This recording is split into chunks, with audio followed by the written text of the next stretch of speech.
Assalamualaikum warahmatullahi wabarakatuh. Waalaikumsalam warahmatullahi wabarakatuh. Bismillahirrahmanirrahim. Syukur alhamdulillah pada pagi hari ini kita masih diberikan kesempatan oleh Allah Subhanahu wa taala untuk melaksanakan diskusi yang diadakan oleh kelas B2 Fakultas Ekonomi Universitas Muslim Indonesia, mata kuliah Hukum Bisnis. Jadi saya persilakan kepada kelompok 2 untuk memulai dengan presentasinya. Silakan.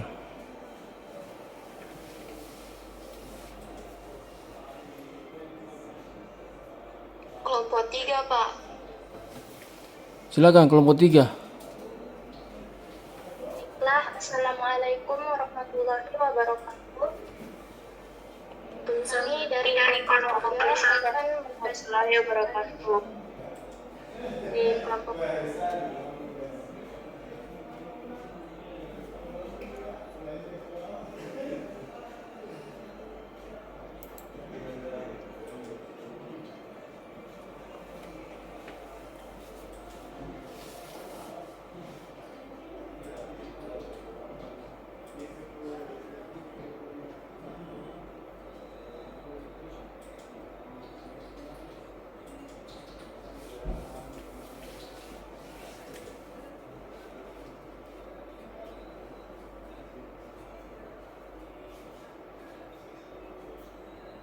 Apakah slide saya sudah terlihat? Sudah. Ya. Oke. Pertama-tama saya akan menjelaskan tentang hukum asuransi.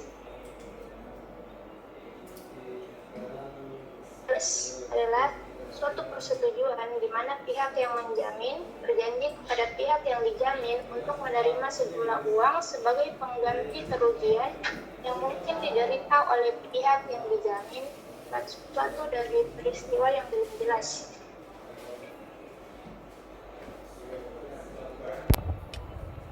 Kerugian finansial yang dilakukan oleh seorang penanggung yang dituangkan dalam suatu persetujuan.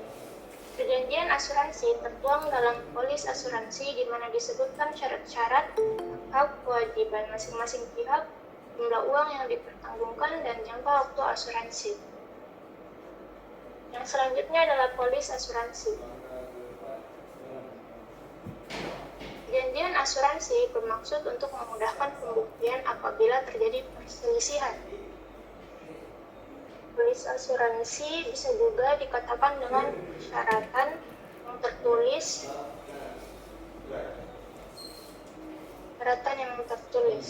Fungsi polis bagi yang tertanggung yaitu bukti tertulis atas jaminan tanggungan, bukti pembayaran premi kepada penanggung, bukti autentik untuk menuntut penanggung apabila penanggung lalai atau tidak memenuhi jaminannya.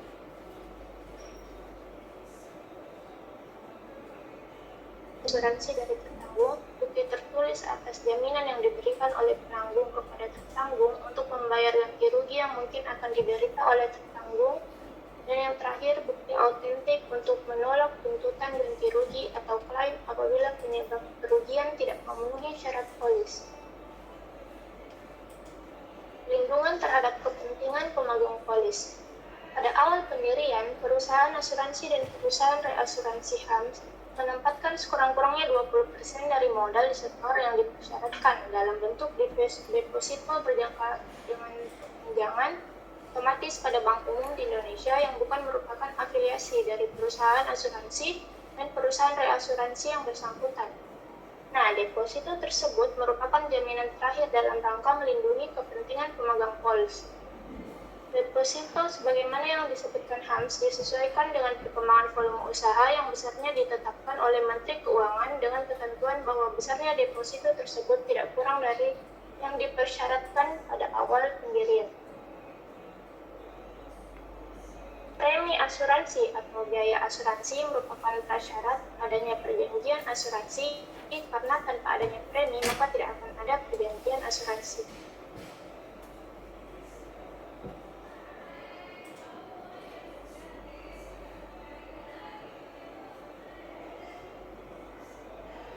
Asuransi adalah sebagai bukti ketetapan atau surat perjanjian antara pihak-pihak yang mengadakan perjanjian, yaitu pihak tertanggung dan pihak penanggung. Premi harus ditetapkan pada tingkat yang mencukupi, tidak berlebihan, dan tidak diterapkan secara diskriminatif.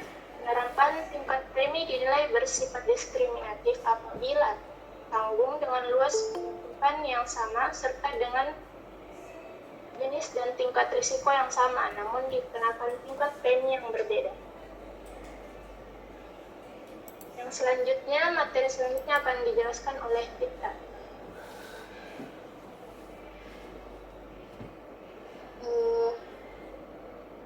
Materi terhadap penyelesaian sengketa. Untuk sengketa itu karena berlangsungnya proses transaksi yang berpusat pada ekonomi pasar. Dari sudut pembuatan keputusan, sengketa bisnis dapat diselesaikan dengan tiga cara, yaitu adjudikatif, konsensual, dan quasi-adjudikatif. Adjudikatif sendiri yaitu adalah mekanisme penyelesaian secara adjudikatif ditandai dengan kewenangan pengambilan keputusan oleh pihak ketiga dalam sengketa yang berlangsung di antara dua pihak. Konsensual yaitu konsensual atau kompromi. Cara penyelesaian ini bertujuan untuk mencapai penyelesaian ini yang bersifat win-win solution. Dan yang ketiga, yang terakhir, yaitu quasi-adjudikatif. Cara penyelesaian sengketa bisnis itu mengkombinasikan antara unsur adjudikatif dengan konsensual. Dari sudut prosesnya, sengketa bisnis dapat diselesaikan dengan dua cara, yaitu litigasi dan non-litigasi. Litigasi merupakan proses penyelesaian sengketa melalui pengadilan, dan non-litigasi sendiri merupakan proses penyelesaian sengketa yang dilakukan di luar pengadilan dan tidak menggunakan pendekatan hukum. Lembaga penyelesaian sengketa bisnis di Indonesia meliputi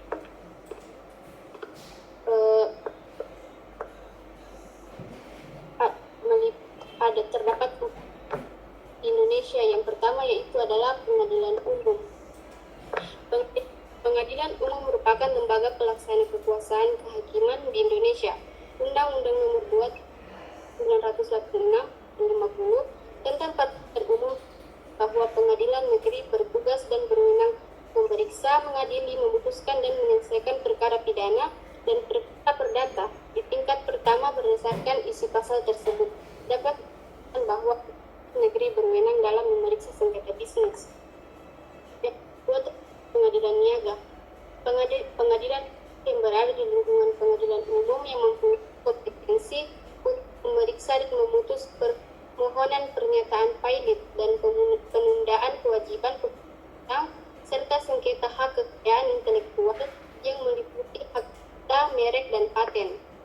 Yang ketiga yaitu arbitrase. Untuk menyelesaikan sengketa di dalam urusan bisnis tidak hanya dapat melalui litigasi di lembaga peradilan, tetapi juga dapat dilakukan dengan cara arbitrase dan alternatif penyelesaian sengketa sebagai diatur dalam Undang-Undang Nomor 30 Tahun 1999 tentang arbitrase dan alternatif penyelesaian sengketa.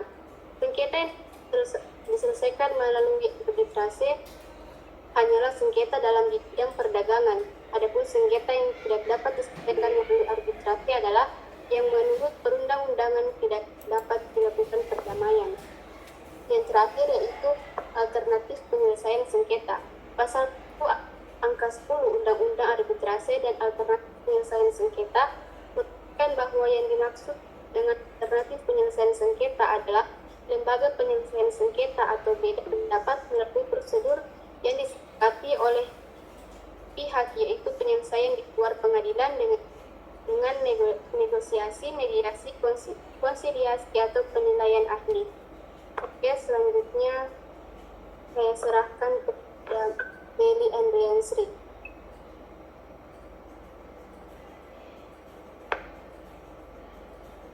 Selanjutnya saya serahkan kepada Wardah Zakia. Baik,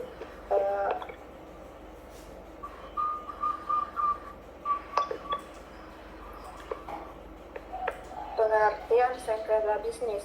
Sengketa bisnis adalah suatu hal yang muncul selama berlangsungnya proses transaksi dan berpusat pada ekonomi pasar. Selanjutnya, dari sudut pembuatan keputusan sengketa bisnis dapat diselesaikan dengan cara yang pertama, adjudikatif. Mekanisme penyelesaian secara adjudicatif ditandai dengan kewenangan pengambilan keputusan oleh pihak ketiga dalam sengketa yang berlangsung di antara para pihak. Kedua, konsensual.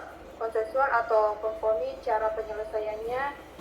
Sengketa bisnis dengan cara konsensual ini bertujuan untuk mencapai penyelesaian yang bersifat win-win solution. Ketiga, kuasi adjudikatif. Cara sengketa bisnis ini mengkombinasikan antara unsur adjudikatif dengan konsensual. Next.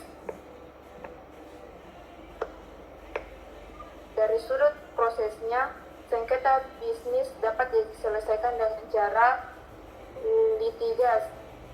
Litigasi merupakan proses penyelesaian sengketa melalui pengadilan. Dua, non-litigasi. Non-litigasi merupakan proses penyelesaian sengketa yang dilakukan di luar pengadilan dan tidak menggunakan pendekatan hukum formal. Next. Lembaga penyelesaian sengketa bisnis di Indonesia meliputi yang pertama, pengadilan umum, kedua, pengadilan niaga, tiga, arbitrase, keempat, alternatif penyelesaian sengketa. Next.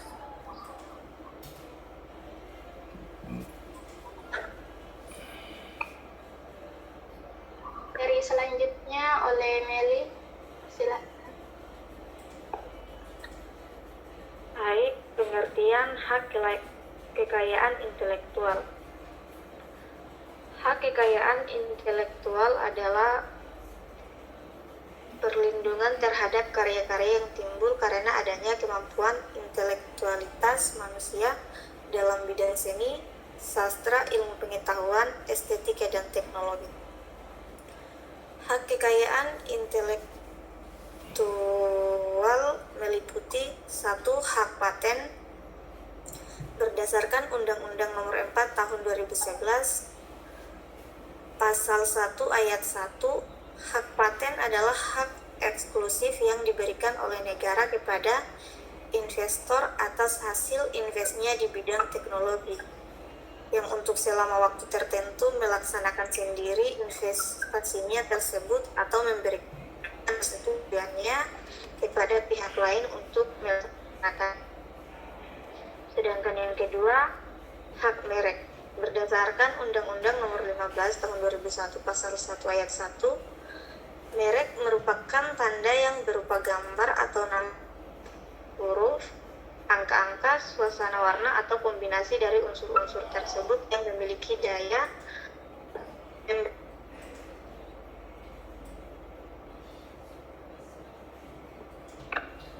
hak selanjutnya adalah hak desain industri. Hak desain industri adalah suatu kreasi tentang bentuk, konfigurasi, atau komposisi garis atau warna, atau garis dan warna, atau berhubungan dengan yang berbentuk 3 dimensi atau 2 dimensi yang memberikan kesan estetik dan dapat diwujudkan dalam pola 3 dimensi atau 2 dimensi, serta dapat dipakai untuk menghasilkan suatu produk, barang, komoditas industri, atau kerajinan tangan. Selanjutnya, hak desain tata letak sirkuit terpadu. Hak tersebut adalah hak yang di dalamnya terdapat berbagai elemen dan sekurang-kurangnya satu dari elemen tersebut adalah elemen aktif, yang sebagian atau seluruhnya saling berkaitan serta dibentuk secara terpadu di dalam sebuah bahan semikonduktor yang dimaksud dengan untuk menghasilkan fungsi elektronik. Hak Selanjutnya, rahasia dagang. Rahasia dagang merupakan informasi yang tidak diketahui oleh umum di bidang teknologi dan bisnis, mempunyai nilai karena berguna dalam kegiatan usaha dan dijaga kerahasiaannya oleh pemilik